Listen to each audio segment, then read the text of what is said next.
Greetings to each and every one of you joining us on behalf of Gallop TV. We'll be going through the Turffontein Inside meeting, which kicks off at 12:20 on Saturday. And the opener over 3,000 meters, so they're going to have to be razor sharp. Resident expert is Alistair Cohen. Firstly, Alistair, how are you doing? And it's lovely to open the meeting with a 3,000 meter contest. Yep, Sheldon, all good things. Hope you and all the viewers all good as well going into the standalone Saturday at Turffontein. Not a bad card either, considering we're at the end of winter. 3,000 meters to kick off the program on the Turffontein Inside track. The bar pot is my suggested bet, but that'll be starting in race number 2. Let's hope we can get through it. Let's talk about this first race on the card. I mean, who's guaranteed to stay? The only horse that is number 1, Breeze Over, who is a known front runner, but not often you open up a 3,000 meter race with just 6 horses in it, and with so much pace in the race, with Moment, Armagum and Breeze Over being lightly pace angles. Breeze Over's developed a little bit of a bad habit plate of being slowly out of the stalls, but that might be more of a blessing than a curse in a race of this nature. I know that he's got to give a lot of weight away, but he's earned that weight. He's proven himself by having won some minor feature races in the form of the listed Aquanaut. Last time out, Gavin Lorena, no fault of his, they walked after Breeze Over was slowly away, had to go and make his own pace down the back straight loop runners, and just got collared late by the ever-progressive Aladdin's Lamp.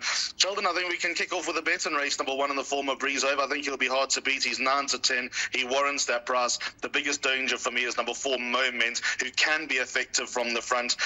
He gives 10 kilos, or rather receives 10 kilos from number 1, Breeze Over. And if there is any doubts about Breeze Over, then Moment could be the one to pick up the pieces. But he does need to prove that he can go this trip. Right, so looking at the betting, it is 9-10 about Breeze Over, 5-2 Moment, and then we have Key Worker at 9-2, and as you heard from Alistair, Breeze Over, the horse to beat, 60 kgs, and then there's 10 kgs between 3 and 4 against the 1.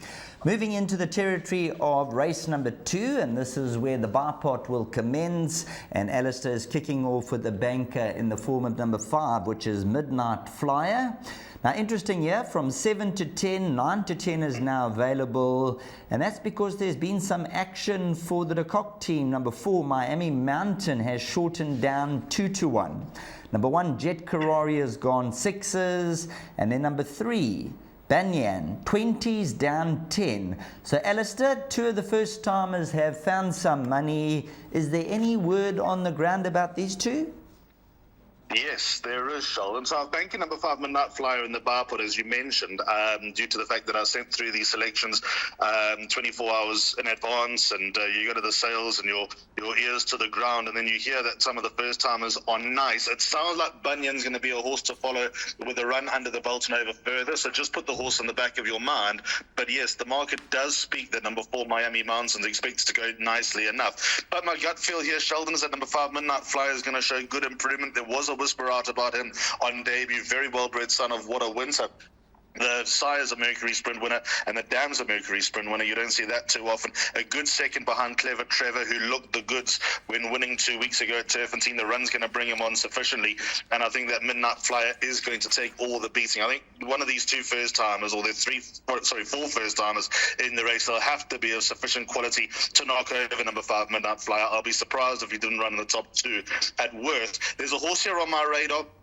Always give her a mention. I think this is in her wheelhouse.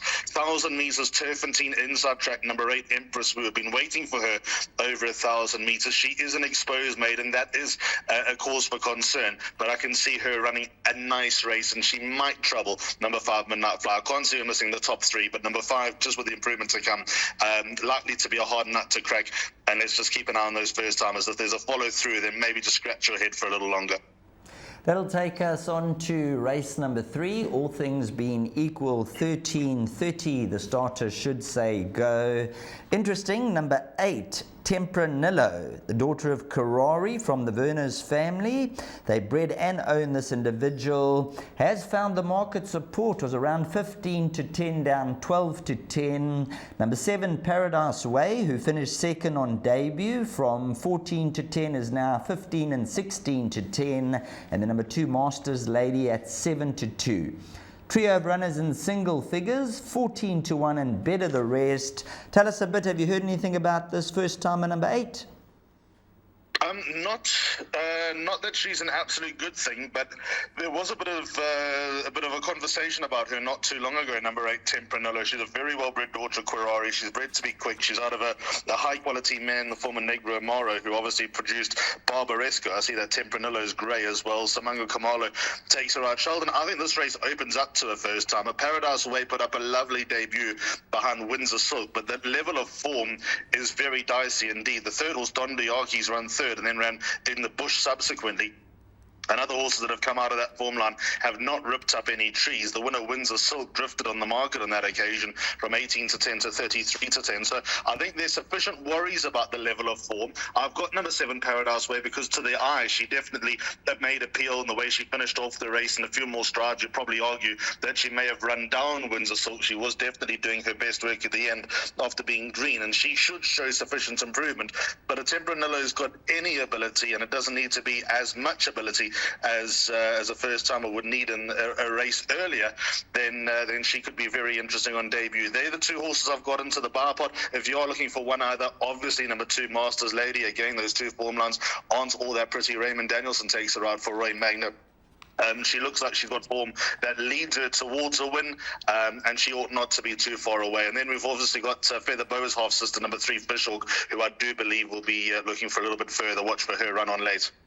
Right, moving along to race number 4, and with the knowledge behind me, being in karate and that, number 1, Karate Kid, Itch is number 1. So Itch in karate is 1, and a Ippon Ken is a strike to the face where you get 2 points. Are you in the camp of number 1, Karate Kid at 22 to 10, or number 6, the Abdicator at 5 to 2, and number 2, Cosmic Star 4 to 1 down 33 to 10. And then I see money also for number 5, Silver Tudor, but obviously number 8, Mojo Man is scratched, so that should be subject to deductions.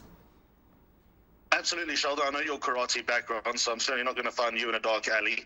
I've got Karate Kid very much in my play. I think this is a very nice horse. He's kind of risen through the divisions a little bit more rapidly than I would have thought, and here he is in a middle stakes, lugging around 62 kilograms, which is not going to be an easy ask, but you do weight deduction. There's only 4 kilos between top weight and bottom weight in the race, so I'd like to believe they're all relevant, and to go, or relative rather, and to go down the old cliche of you can give weight and not start. Their number 1, Karate Kid, pretty much fits into that category. The only run that looks bad was when he lost the rider, lost Rachel Venniker at the start in the Tommy Hotspur, that William Robertson won. Eliminate that model of consistency, a difficult horse to knock, and he's definitely got a lovely turn of foot, which serves him very well and carries him towards some very nice runs. If you look at that last run behind Chieftain, which I think is a valuable piece of form, Karate Kid finished in front of Cosmic Star and Sheldon, and has every opportunity of retaining that advantage at collateral form. So number 1, Karate Kid is my top choice. My backup comes from number 5, Silver Tudor. Serena Moodley takes her out for Sean Terry. Serena has ridden this horse often. 9 starts, 2 wins in heaps of places.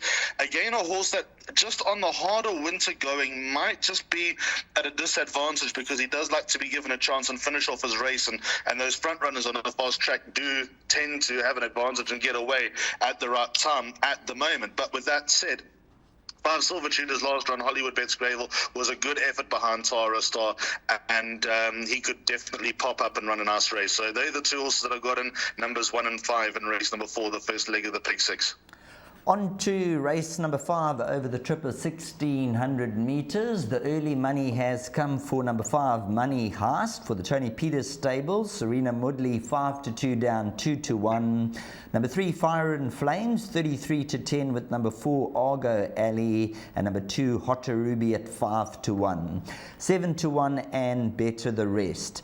Looking at the best weighted column, Alistair, there's not much to separate them, but Money Heist last time out ran on well late on, when 4th behind I Salute You, and fair to say when he came to KwaZulu-Natal from those 14 and 10 draws, those were cracking efforts. Yeah, I'm very uncomfortable about this race, Sheldon, and funny enough, with blinkers back on, number 5, Money Heist might grow an extra leg excuse me, Only the last time he wore blinkers with no other headgear, he ran less than 4 lengths behind Montien, who went out and ran some mighty races at weight for age level at the start of the year. So those are his capabilities. I think he's under-delivered a little bit, but I'd also like to believe that he might be in the right place to run a good race. Like I said, I'm uneasy about this race. I've got 3 horses in the bar pot. They are numbers 3, 4, and 6. I want to start with a horse that I've tossed in more out of sentiment rather than really fancying the horse, because I just think 1,600 metres on the inside track is a little bit short for him. That's number 6, Navajo Nation. Did me a massive favour on Hollywoodbets Durbanville when he ran a good race, a great race actually, second behind Otto Lucan in the Consolation. I've watched him very closely since coming from Robbie Hill's yard in KZN, and he moves up with so much in hand in races that he actually has no right to be in. Those big Grade 1 weight for age, the Premier's Champions Challenge, the Colorado King, and he just peters out over the closing stages. So if they don't sort of get away from him and he's able to build at the right time, number 6, Navajo Nation might just be giving you a little thrill over the closing stages for Wayo and Warwick Maui, number 6, Navajo Nation, with a lightweight. Then number 3, Fire and Flames, and 4, Argo Alley. Wherever one is, the other should be right there. Argo Alley's 2 kilograms worse off, or let's call it a 3-length beating 3 weeks ago on the standside track over 1,400 meters. I think that Argo Alley might have more of the game for 1,600 meters than number 3, Fire and Flames. But with that said, Fire and Flames has got some big runs to some big names to his form lines, and he's very difficult to ignore. So it's a pinnacle stakes. It shouldn't be difficult because we've got some classy horses in the race. Sheldon, I found this race very trappy indeed. Next up will be race number 6, and I suppose we could be in the same camp here. This is going to be quite an interesting race because you've got number 3, Top Division, up-and-coming 3-year-old who's had both runs at the course for a victory and a second, currently 18-10.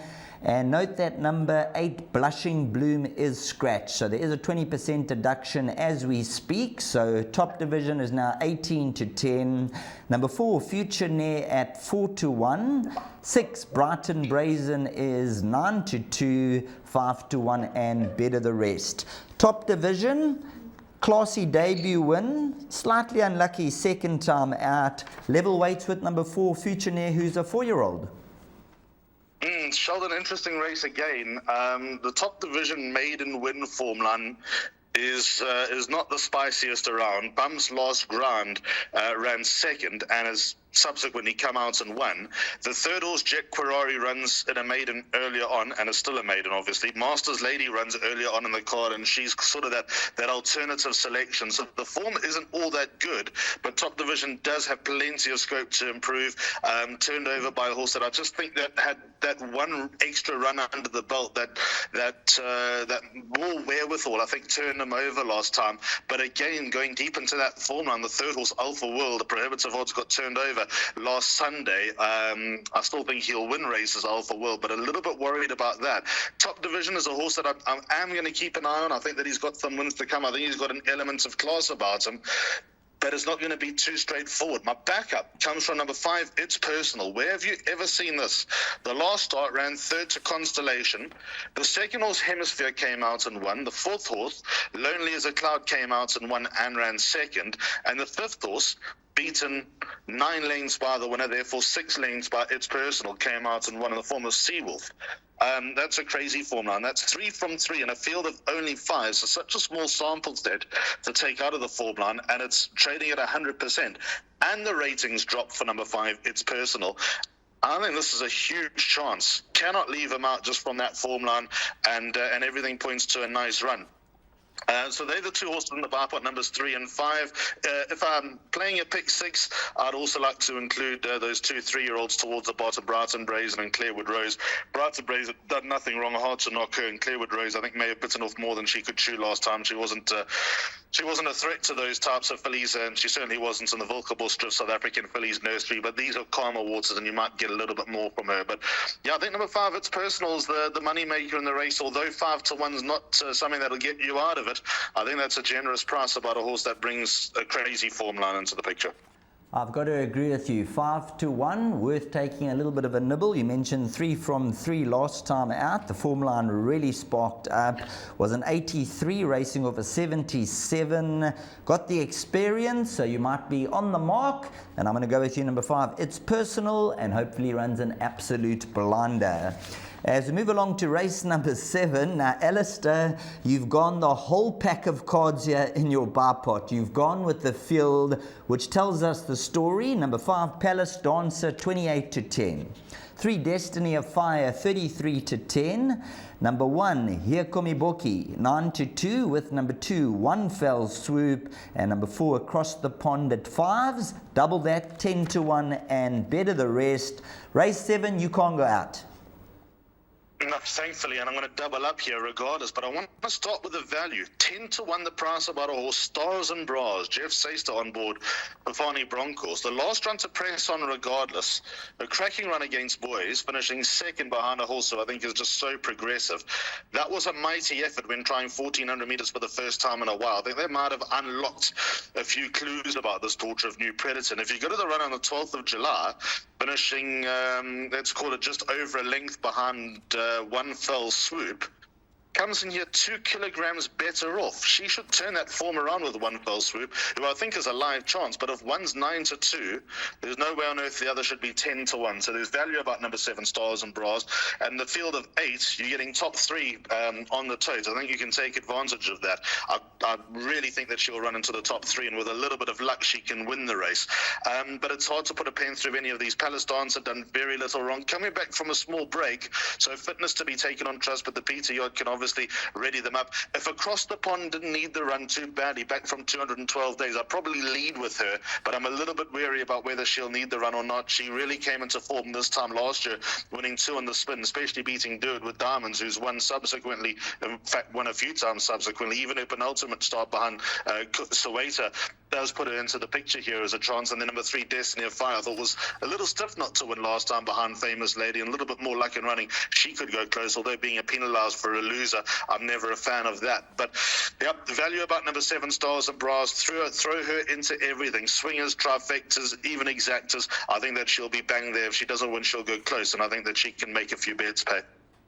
On to race number 8, and just having a look, the early call, number 2, Saigon Susie is scratched. So you can take out number 2, Saigon Susie.